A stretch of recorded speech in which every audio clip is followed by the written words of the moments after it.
Je reviens d'abord sur les deux défis que nous, on avait identifiés avec Cédric un peu en préambule pour le travail à distance. Donc, la première capsule, on s'était vraiment centré sur les séances à distance parce que quand on n'a pas l'habitude, ça peut vite devenir un challenge de se comprendre et de réussir à mixer des temps vraiment d'échange, de convivialité humain et l'efficacité d'arriver à ces résultats. Et donc, comme Cédric le disait avant, vous pouvez retrouver en fait cette première capsule sur YouTube. Elles sont indexées aussi sur la chaîne du CEP. Et aujourd'hui, on va vraiment se centrer sur comment garder le lien social à distance, en dehors en fait des purs moments, je dirais, de réunion qui sont fixés et agendés. Et pour moi, en fait, le challenge de garder le lien à distance, c'est qu'on est loin des yeux, c'est-à-dire qu'on ne se voit pas physiquement tous les jours. Et bah, en fait, le proverbe détourné le dit bien, ça devient aussi loin du cœur. Ce qui veut dire qu'il y a des incompréhensions qui se créent et qui n'étaient pas là avant, parce que le simple fait d'avoir le contact visuel avec ses collègues, de s'entendre, de se voir, c'est un certain nombre d'informations qui entretiennent le lien et que l'on perd quand on est chacun chez soi à distance derrière un écran. La communication peut devenir encore plus un challenge. Si elle était difficile, avec la distance, ça peut s'empirer. Et je dirais qu'en fait, la distance agit plutôt comme miroir grossissant de problèmes qui étaient là avant le passage à distance. Et donc, c'est important d'avoir, on va dire, des garde-fous pour permettre d'entretenir ce lien et éviter que les choses dérapent, parce que on s'est perdu de vue. Et on a perdu la notion du contexte dans lequel sont ses collègues. Un dernier point là-dessus, c'est que en fait, quand on est chacun chez soi, on n'est pas dans les mêmes conditions de travail. Et donc, il y a aussi ce côté qui est qu'on n'a pas du tout le même contexte qui peut être celui du bureau et créer du coup aussi un fossé encore plus large dans la relation avec ses collègues. Et donc, pour relever ce défi de la connexion à distance, on a identifié donc 3 pratiques que je vais vous présenter. La première est celle des check-in. Alors, à différencier de la météo dont on avait parlé la dernière fois, je vais vous expliquer en 2 secondes ce que c'est. Ensuite, de choisir aussi le bon moyen de communication. Vous allez voir qu'en fait, la distance empêche ces communications informelles spontanées qui peuvent se produire quand on est dans le même bâtiment, le même bureau, qu'on se croise dans les couloirs ou à la machine à café. Et enfin, un dernier point intéressant et important, en fait, qu'on a tendance à sous-estimer, surtout dans les premières semaines de passage tout le monde à distance, c'est de recréer ces moments de convivialité. C'est un peu, on va dire, le grand oublié au début. Et si on les perd, en fait, on va affecter durablement le lien social au sein d'une équipe. Et donc, je vous montrerai comment on peut recréer ça de façon très simple. Et donc, si je commence par les check-in, qui est pour moi une des pratiques, enfin de ces 3 pratiques, s'il y en a une vraiment à retenir, c'est celle-ci pour mieux comprendre en fait où on est chacun dans son travail et venir en aide à vos collègues. C'est une pratique en fait qui vient des méthodes agiles. C'est aussi appelé le stand-up meeting pour ceux qui connaissent. C'est en fait c'est ces rendez-vous debout. Et donc là, vous le voyez peut-être pas, mais moi en fait je suis debout avec un bureau debout. Ça permet en fait de faire circuler mieux l'information, mais aussi de prendre la température de où en sont ses collègues aujourd'hui et ce sur quoi ils vont travailler. Donc, le premier bénéfice, c'est déjà de savoir sur quoi travaillent les autres. Ce qui se fait plus naturellement quand on est dans le même bureau, puisqu'on entend les discussions, on voit les uns les autres partir en réunion. Là, c'est moins évident vu qu'on ne se voit plus. Ça permet aussi d'identifier les blocages avant qu'ils deviennent de réels problèmes, puisque chacun explique aussi, bah, voilà où j'en suis et voilà où je vais aller. C'est un peu en quelque sorte, voilà ma trace, dans quelle direction je vais, et on peut identifier les obstacles. Ça permet aussi de favoriser l'entraide, puisque vous verrez, l'une des questions qu'on peut poser, c'est où est-ce que j'ai besoin d'aide?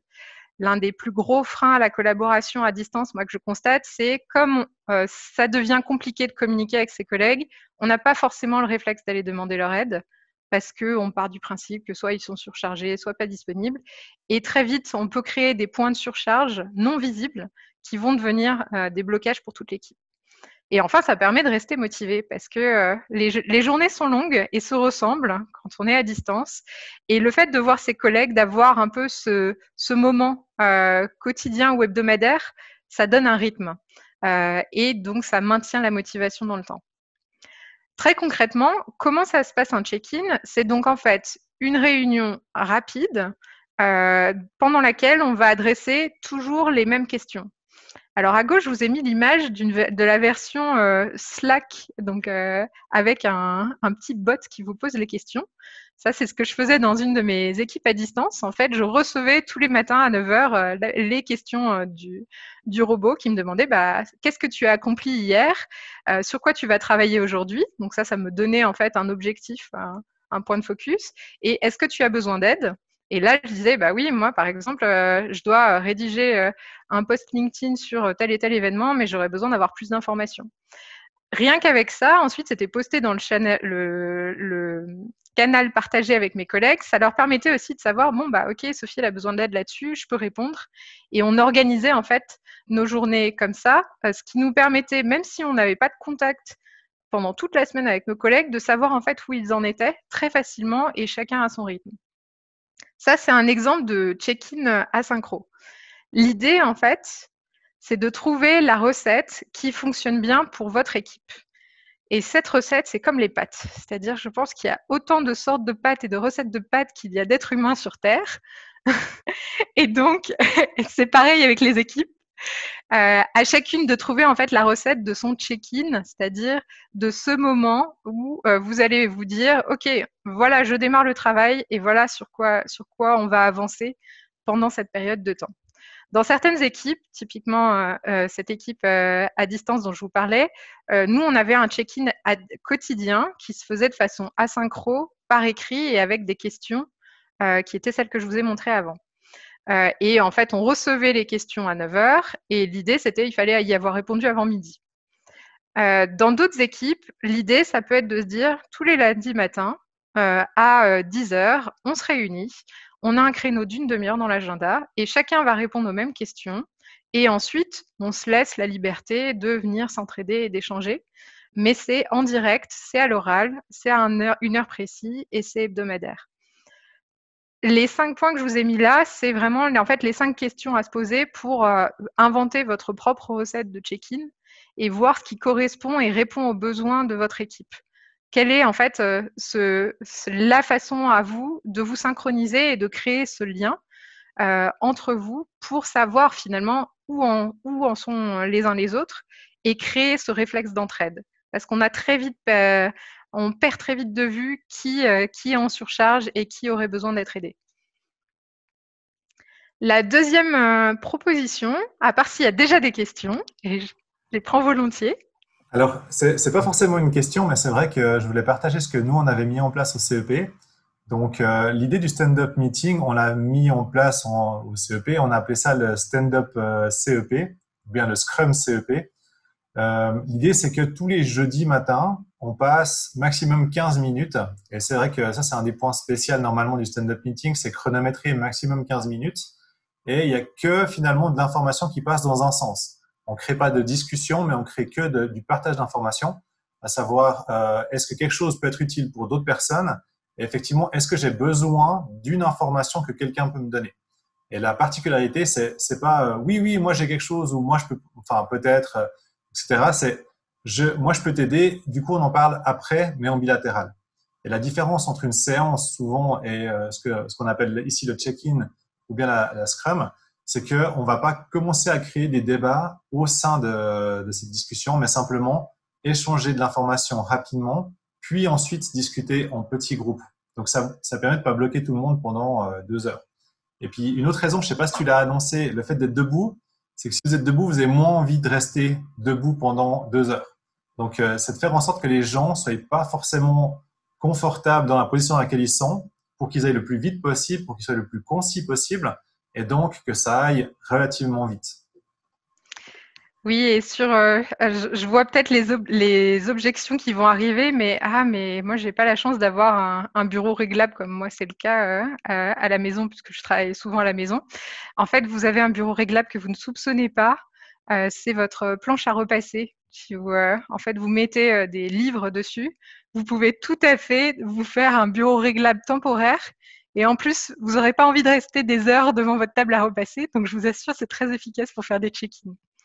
Donc, ça c'était la minute do it yourself pour travailler.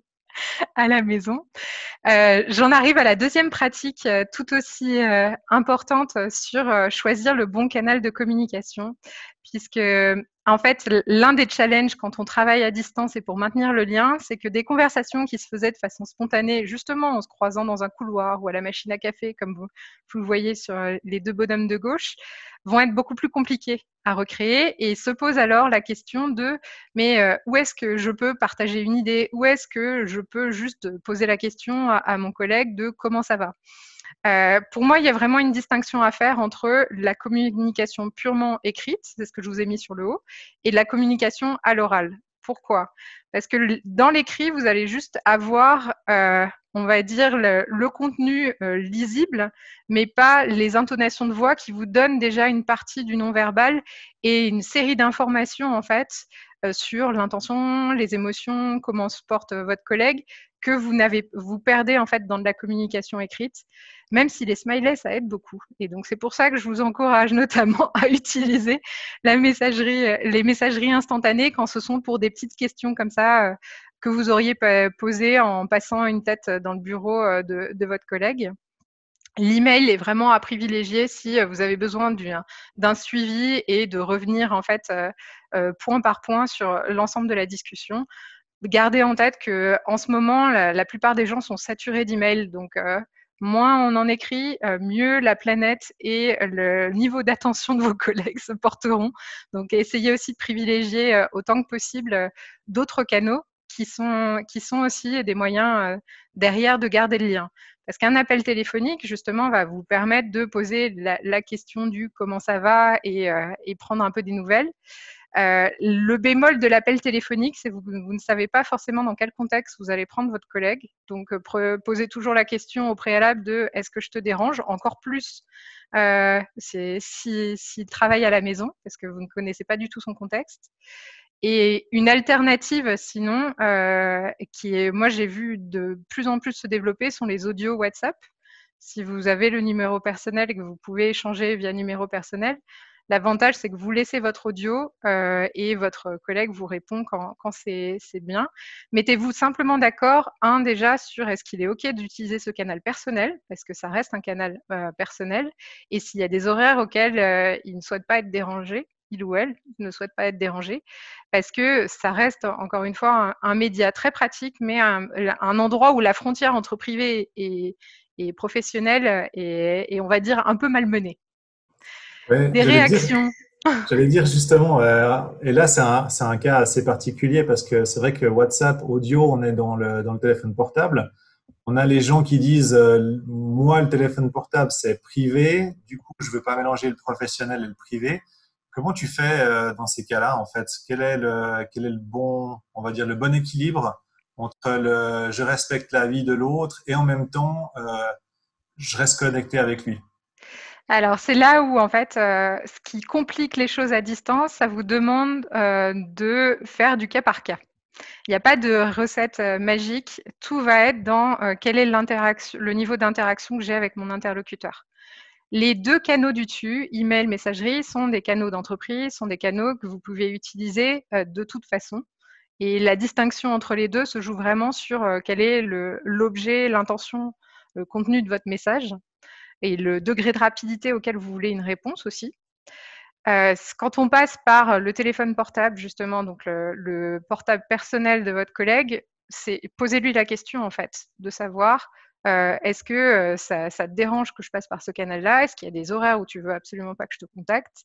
Et mettez-vous d'accord, en fait, sur une forme de règle tacite, enfin explicite pour le coup, de communication entre vous. Et ce qui est important et je pense fondamental sur justement travailler et garder le lien à distance, c'est d'expliciter qu'est-ce qui joue pour soi et qu'est-ce qui joue pour les autres. Et d'être très clair sur, en bilatéral, qu'est-ce qui fonctionne avec les uns et les autres. On a Bénédicte qui disait par exemple, moi j'envoie un mail avant de pouvoir appeler la personne. C'est vrai que c'est une bonne solution. Après, si c'est dans une urgence, c'est moins pratique. Mais si c'est dans l'idée de l'appeler dans la journée ou dans la matinée, je pense que c'est une bonne idée d'envoyer un mail en premier. Tout à fait. Ouais, ça permet à l'autre de s'organiser et c'est une très bonne pratique en effet.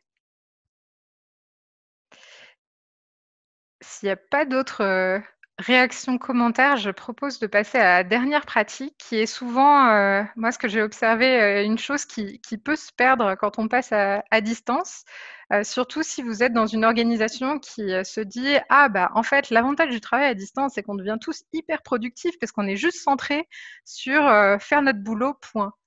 Sauf que peut-être qu'à court terme, il y a un gain de productivité qui peut être constaté, mais à moyen long terme, le lien social va se distendre et surtout vous allez vous rendre compte en fait que la motivation des uns des autres va baisser parce que il manque en fait ces moments un peu fédérateurs, ces moments de convivialité qui étaient beaucoup plus faciles à organiser en temps normal quand on était tous dans le même bureau. Je vous ai mis là 2 exemples, de pratiques, pour vous montrer qu'en fait, il existe plein de moments de convivialité que l'on peut tout à fait recréer à distance. À gauche, c'est mon pot de départ de l'entreprise que j'ai quittée en 2019 où on travaillait justement à distance et donc on ne pouvait pas se réunir pour mon pot de départ. Et ben, c'est pas grave en fait, on s'est réunis à distance virtuellement et c'était calé à l'avance, et chacun est venu avec, son propre apéro et on a célébré ça pour marquer le coup.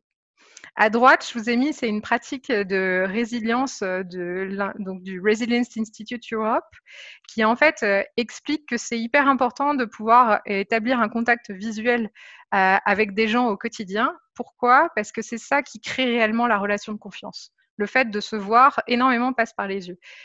C'est pas parce qu'on est incité à télétravailler et tous, ou une grande majorité en tout cas, à distance, que c'est pas possible de recréer ce lien visuel. On le voit là déjà rien qu'avec notre échange d'aujourd'hui, mais par ailleurs, vous pouvez très bien justement vous faire un café en retour de repas avec la famille pour échanger avec un collègue et recréer ces moments spontanés qui existaient. Moi, j'ai dans mon agenda les Zoom café qui reviennent assez régulièrement. Et Cédric, tu peux peut-être me partager ce que vous faites au CEP aussi? Oui, c'est vrai qu'on a mis en place depuis le début en fait du confinement bah, la pause café, la pause machine café CEP. Donc c'est vrai qu'on réserve en fait, on réserve pas, on a juste dans notre agenda pour tout le monde entre 9 heures et 9 heures 30. On a voilà, on a un compte Zoom sur lequel on se connecte si on a envie. Il y en a qui passent 2 minutes, il y en a qui passent 15 minutes, il y en a qui passent 30 minutes. Et puis ça permet finalement de discuter. La seule règle, c'est on ne parle pas de boulot. Donc on parle de tout sauf de travail. Ça, c'est important. Et puis la deuxième particularité qu'on a, en fait, c'est qu'on a un apéro Zoom ou un apéro, peu importe, tous les vendredis. Puis là, c'est pareil. La différence, c'est qu'on amène en plus quelqu'un, on va dire, de l'extérieur, qui est pas forcément invité, mais qui prend contact régulièrement avec nous. Ça peut être un ancien collègue, ça peut être un formateur qui est souvent chez nous, ça peut être finalement quelqu'un qui a envie d'avoir des nouvelles de l'équipe. Et puis là aussi, on a entre 17h et 18h30, des fois plus, ce qu'on vit. Mais c'est vrai que ça permet vraiment de parler de autre chose et ces small talk ou ces cheap talk, comme ils disent en anglais, qu'on a à la machine à café ou qu'on a dans une porte d'entrée, ben on les a plus en fait quand on est là, quand on est entre deux sessions Zoom à la maison. Et ça permet vraiment en fait de se dire ah ben ouais ok le travail ça va mais comment ça se passe à côté quoi pour toi et d'avoir même si c'est pas aussi bien c'est vrai qu'en présence ça permet quand même d'avoir une information sur comment les gens vont. Et puis, je pense que ça fait du bien. Moralement, ça fait du bien de revoir des visages, comme tu disais, le contact visuel, même s'il passe par un écran, ça fait du bien. Est-ce que vous avez eu l'occasion, vous aussi, d'organiser justement ces moments de convivialité, de recréer des moments en fait qui existaient dans la vie d'avant et qui ont été un petit peu bouleversés, je dirais, par le travail à distance? Donc, merci de répondre. Ouais, Dans le chat, je te laisse faire le relais. Oui, alors on a Alex qui nous dit chez nous on organise un digital apéro chaque deuxième semaine de mardi soir et un Zoom Team Lunch. C'est marrant, on a tous des noms assez techniques pour dire la mais tous les deux mercredis. Donc ils utilisent la fonction split pour faire des petits groupes et ça c'est vrai que c'est super important.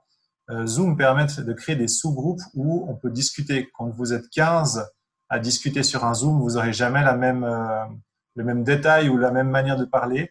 Donc, n'hésitez pas à faire des sous-groupes. On s'est rendu compte que quand on fait des séances, le fait de faire des sous-groupes, ça permet vraiment de l'échange beaucoup plus, je dirais, intime ou profond que si vous restez en surface. Et en effet, c'est l'une des limites, je dirais, de la conférence à plusieurs. ce qui se produit naturellement en fait dans une salle, c'est-à-dire on parle à son voisin ou aux 2 personnes plus près de soi, ça devient très compliqué en digital vu que de toute façon il y a une personne qui monopolise la parole, comme là je suis en train de le faire, et qui empêche les autres de parler.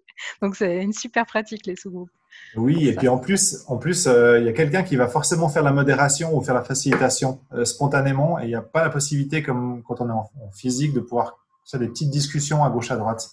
Je reprends un peu le fil aussi. Il y a Bénédicte qui nous dit qu'elle fait un café par semaine aussi, donc un Zoom café.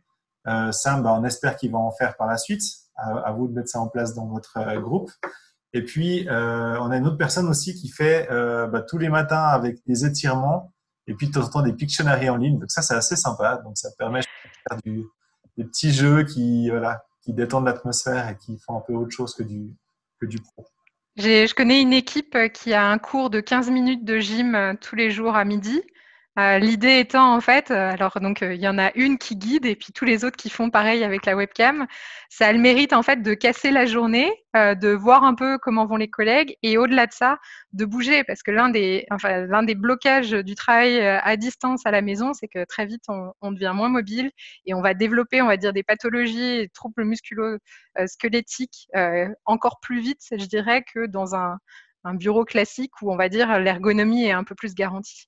Donc ça, c'est une super pratique et il n'y a pas besoin d'être prof de pilates pour faire les 4-5 étirements qu'ils font collectivement et ça se finit toujours par un petit run sur place de 10 secondes à courir à toute vitesse. Donc les voisins sont ravis pour le bruit sur le plancher. Et puis, Sophie, si tu veux Oui. partager avec nous, parce que je sais qu'il y a beaucoup de gens qui passent du temps à cuisiner, je sais que tu as Ah oui, un event aussi assez sympa là-dessus. alors moi je suis une grande fan de l'émission Top Chef, pour ceux qui connaissent, c'est le mercredi soir sur M6. Et donc, j'ai recréé avec des amis. On a pu passer la frontière, l'avantage du digital. On dépassait les frontières et donc le rendez-vous était fixé à 1 heure, chacun avec sa tablette, cuisiné chez lui.